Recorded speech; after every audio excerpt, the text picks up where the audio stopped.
Hey everybody, good morning. Welcome to the Morning Devo with Bo-O. So glad you are in the house with me, March 20th, 2023. And we are going to go through 2 Kings chapter 3 in our devotion today.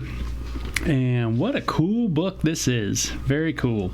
So welcome to Laura, who's already in the house. Hey, Laura. Hope you're doing well today and ready to get in the Word a little bit. And it's always neat going to church and hearing different people say, hey, I'm getting to the archives and I'm behind a little bit in the devotions, but I'm picking it back up and everything like that. It's always great and encouraging to know that people are just getting into it, and that's what it's about. And these devotions are my devotions. There are times where I go through the Word and I just air them and archive them on my YouTube channel at Bo Ouellette. And that's Bo, B-E-A-U, right there.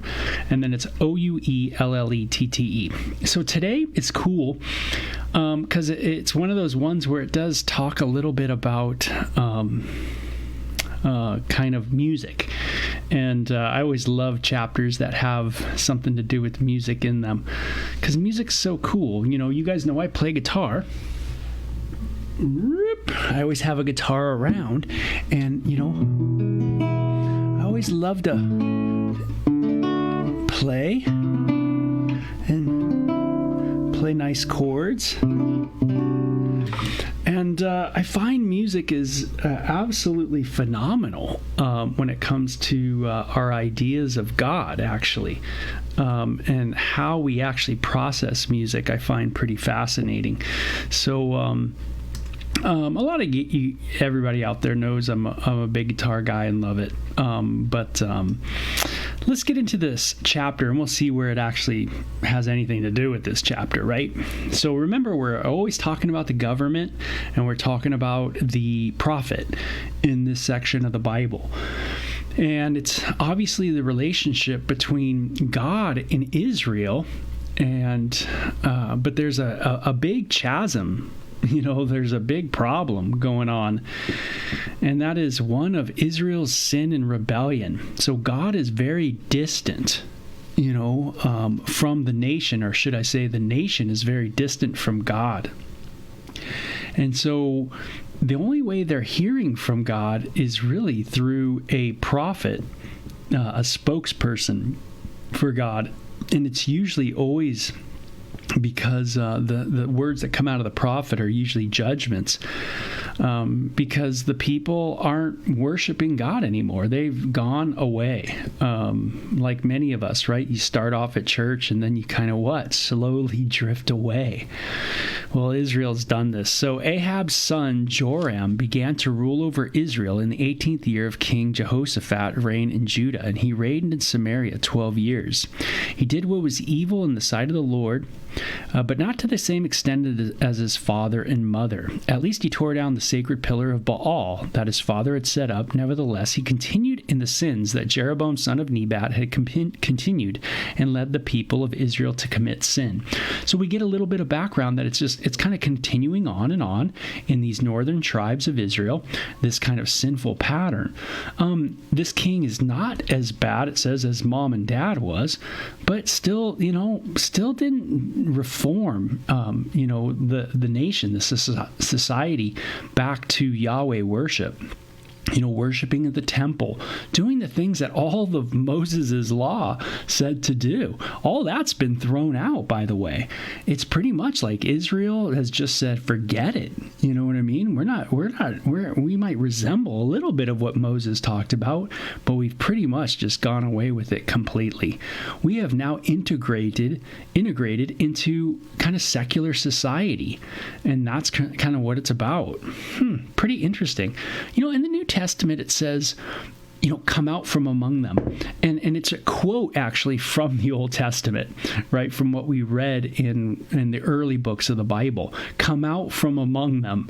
The idea was that, you're to live differently. You're to be different. You're to actually do different things. And this is really interesting. How different are we? How different are we to be? What kind of differences are we to make?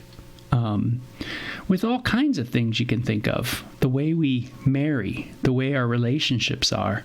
That is for the church. The church is to be different. Maybe the way we do our finances. Maybe the church, that's different, right? Maybe the way we do music, it's to be different. And, and so on and so on and so forth. Maybe sometimes in our society, we're trying to get everybody else on board what we think is right. But really, what we think is right is really amongst our little crew, right? It's part of the church, right? Would we like the whole world to be affected by it? Absolutely. But it was, the law was to be something that the nation of Israel was supposed to kind of adhere to. And they couldn't do it themselves. And then they start judging other people. Ooh, does that sound familiar? Sometimes we start judging other people when we ourselves have what? A plank in our own eye we got to take out, right? Yeah, sometimes the church is judging other people when the church itself can't seem to be different, right? We can't seem to get it together. So King Mesha of Moab was a sheep breeder. He used to pay the king of Israel an annual tribute of 100,000 lambs and the wool of 100,000 rams.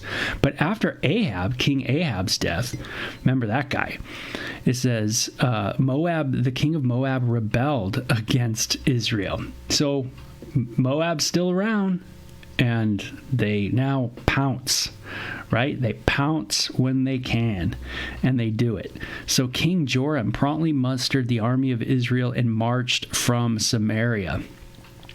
On the way, he sent the message to King Jehoshaphat of Judah. The king of Moab was rebelling against me. Will you join me in battle with him? Jehoshaphat replied, why, of course. You and I are as one. My troops are your troops, and my horses are your troops. Then Jehoshaphat asked, what route will we take? We will attack from the wilderness of Edom, Joram replied. The king of Edom and his troops joined them, and all three armies traveled along a roundabout route through the wilderness for 7 days, but there was no water for the men or the animals. So here you have the king of Edom and his troops that joined him, the Edomites, and then you have Jehoshaphat from the southern area of Judah, or I should say Israel, and then you have the northern king of Israel. So Israel's divided, 2 kings, and then you have the king of Edom joining them. Not much water, right? Not a great time for battle. But here they are in a desperate situation. What should we do? The king of Israel cried out. The Lord has brought the 3 of us here to let the king of Moab defeat us. Man, we're starving. What are we going to do, right? We're just going to die out here. But King Jehoshaphat of Judah asked, is there no prophet of the Lord with us? If there is, we can ask the Lord what to do through him. Now, King Jehoshaphat kind of has a V8 moment and kind of does something really cool that we should do. And that is, when we don't know what to do, we should pray. We should go seek the prophet. Again, we should go to figure out what the Lord's wanting to do. Seek the Lord's revelation. Now, this is important because Jesus becomes the greatest revelation, right? He is the apostle and high priest of our faith, as it says. He is the one who has revealed the Father. He is the prophet. He is the priest. He is the king. He is all these 3 wrapped into one. And he is the revelation. And we should be going to him, right? So, nothing's wrong with, in desperation, crying out to God. No, we cry out to God and we glorify him that way. And absolutely, we shine the importance of God as we cry out to him. People are always crying out to someone in their desperation, right? When you're desperate, people are always crying out. But what are they crying out to? What do we cry out to in our desperation? That really shows and shines the value of it. And so Jehoshaphat's awesome because he goes, man, dude, we got to get the prophet on the scene. We got to talk to God. And that's so true, man. Don't you find the more you go on in life that, man, dude, I need to talk to God about this. I need to bring this up with the Lord. What should I do with my finances? What should I do with this? What do I do with that problem? What do I do with this issue? What do I do with that? How do I deal with this? God, direct, guide, these kind of things. So one of King Joram's officers replied, Elisha, son of Shaphat, is here. He used to be Elijah's personal assistant. Jehoshaphat said, yes, the Lord speaks through him. So the king of Israel, Judah, and Edom went to consult with Elisha. It's such a trip, man. You got these 3, really quite a motley crew, combination of people hanging out together, going to war here against Moab. And I tell you, sometimes God brings together the most unique people to work together, in a sense, to fight against the enemies, right? And I mean fight in a spiritual sense, right? Not a physical way, but a spiritual way. And that's so true how that works like that. And, I don't know if you've noticed that, but I don't know if you've looked around church either, but it's pretty unique. We're all pretty unique people. That's for sure. And so it says, why are you coming to me? Elisha asked the king of Israel. Go to the pagan prophets of your father and mother. Whoa. Elisha rebukes them. They go to Elisha. The king of Israel, the north, says to him, hey, we need you. And Elisha says, man, dude, you go to your other gods, those other gods you've been serving. Have you ever said that? Oh, now you want God's help. Well, why don't you go to what's been helping you? Woo, that's the kind of attitude Elisha had. Pretty intense. A strong rebuke, to a king who knew that they were in the wrong, that they were doing the wrong thing. And sometimes, you know what, we just have to take it. We have to take it on the chin, meaning we have to take the hit to the chin. The king of Israel had to take the hit to the chin and go, yep, you know what, that's true. What have I been serving? I've been serving my lustful inclinations. I've been serving my greedful inclinations. I've been serving my fear inclinations. I've been serving my insecurity inclinations. That's what I've been doing. And that's why I'm in this rut. That's why I'm in this thing. It's because I keep serving those things. I'm not serving the Lord. And sometimes we need the rebuke. And it's okay. A person who is in the right does take rebuke, meaning a person who's on the right path certainly takes a rebuke. It's the foolish person that doesn't take the correction. So, hey, am I correctable today? Am I a person who can be flexible? Am I a person who can yield? Again, those things come to mind. But King Joram said, no, for it was the Lord who called us 3 kings here, only to be defeated by king of Moab.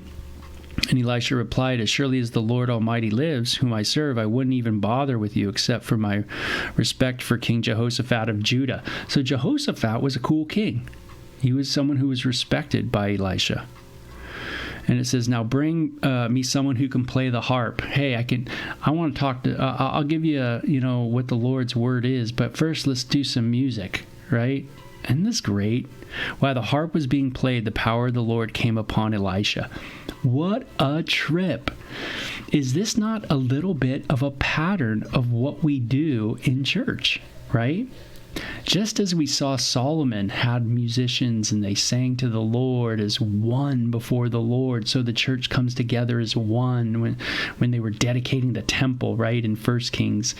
And here we see in 2 Kings music being played, and now the Spirit of the Lord comes upon Elisha.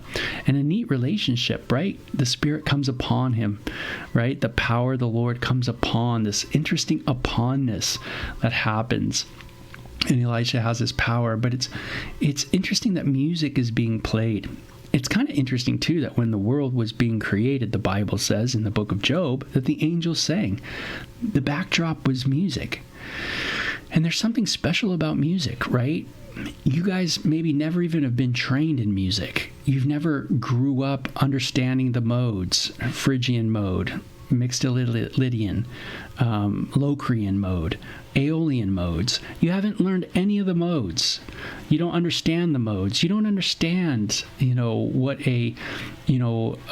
what intervals are. You don't understand minor intervals, major, perfect intervals. You don't understand, any of these things that I'm talking about. It's all foreign to you. You just go, I don't know.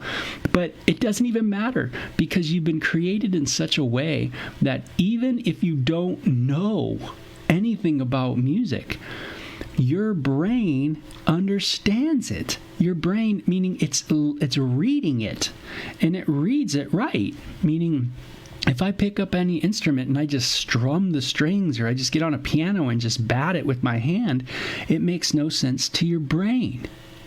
Your brain just hears it as blah, blah, blah. But if we arrange the tones, right, in certain intervals, right, then your brain picks up on it and automatically reads it. You can read a sad song, sad chords, happy chords, right, tension chords, release chords, everything. This is what your brain already knows. Unreal. Why? Yeah. Very interesting. Right? As the harp was being played, the power of the Lord came out. Wow. How's music in your life, in my life? How important is music? What does music do to you? Have you allowed music to be a part of your world and move you in different ways?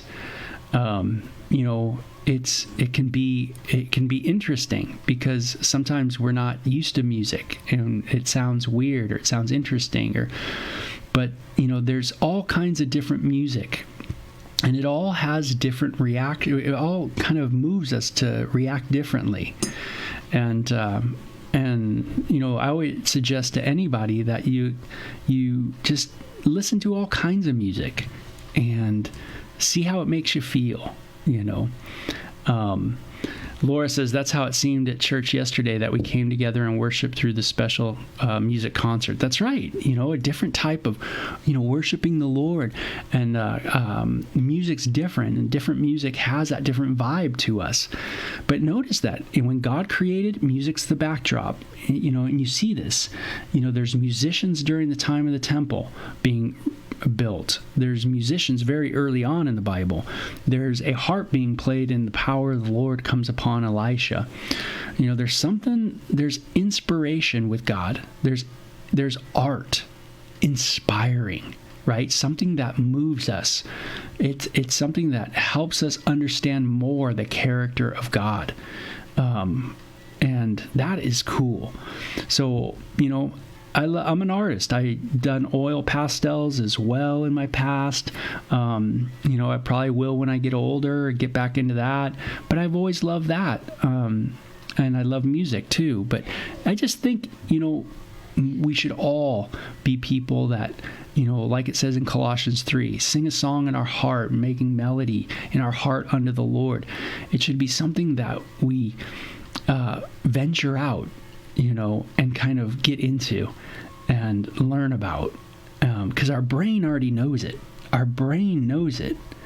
Right when that music hits it, our brain will start going, oh man, I got this. You know, it knows the language. You didn't teach it. You don't know anything about music, but your brain knows how to interpret it. Unreal, incredible, fearfully and wonderfully made for sure. And he said this is what the Lord says, this dry valley will be filled with pools of water. You will see neither wind nor rain, says the Lord, but this valley will be filled with water. You will have plenty for yourselves and for your cattle and for other animals, but this is only a simple thing for the Lord. He will make you victorious over the army of Moab. You will conquer their best of towns, the fortified ones. You will cut down their good trees, stop up all their springs, and ruin all their good land with stones. Hey, you're going to have rain, plenty of rain. This is a small thing. Notice what it says. This is only a simple thing for the Lord. What is it easier to do? Forgive sins, or to raise someone, you know, to heal someone's, you know, infirmities, someone's sickness? That's what Jesus said. What is it easy to do? Forgive sins or heal someone's lameness? You know, what a simple thing. Well, Jesus was inferring that it's much more difficult to forgive sins than to just do something so simple as heal someone. You know, God's got interesting purposes and plans. But here we see the same kind of theme in Elisha. This is a simple thing unto the Lord, you know, but defeating Moab, yeah, you'll get that too. And the next day, at about the same time when the morning sacrifice was offered, water suddenly appeared. It was flowing from the direction of Edom, and soon there was water everywhere. Meanwhile, isn't that interesting? Yeah, Edom's never kind of seen as too great of a crew, but here water comes from them, right from their direction. Meanwhile, when the people of Moab heard about the three armies marching against them, they mobilized every man who was old enough to strap on a sword. So Moab doubles their efforts, man. Here we go. And they stationed themselves along the border. But when they got up the next morning, the sun was shining across the water, making it appear red to the Moabites, like blood. It's blood, the Moabites exclaimed. The three armies must have attacked and killed each other. Let's go, men of Moab, and collect the plunder. So a misreading by the people of Moab is gonna really result in their demise. Not seeing things right. And isn't this so true? I don't want to not see things right.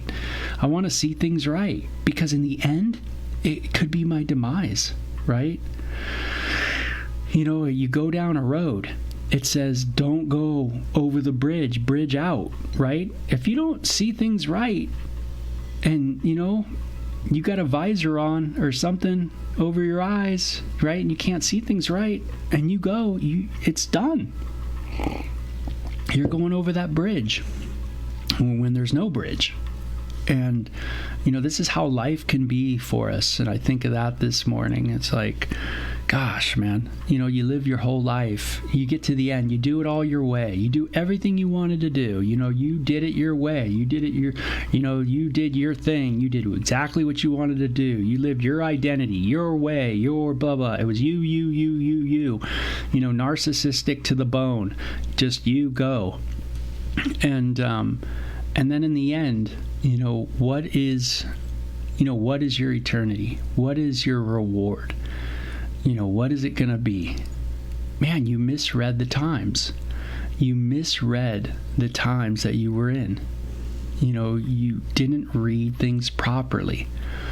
And this was the problem with Moab. And Jesus criticized his culture, and the religious leaders especially of his day. I think Matthew chapter 16, but he talks about them not able to read the signs of the times, that they could certainly read the weather, but they can't really see the sign of the times, what really was happening spiritually in front of them. And boy, man, having eyes to see spiritually what's going on in our world, that is an important thing so that we don't end up, right, in a bad situation, right? Our own destruction. Help us to have eyes to see, Lord. There's for sure. They destroyed the towns, covered their good land with stones, stopped up all the springs, and cut down all the good trees. Finally, only Hareseth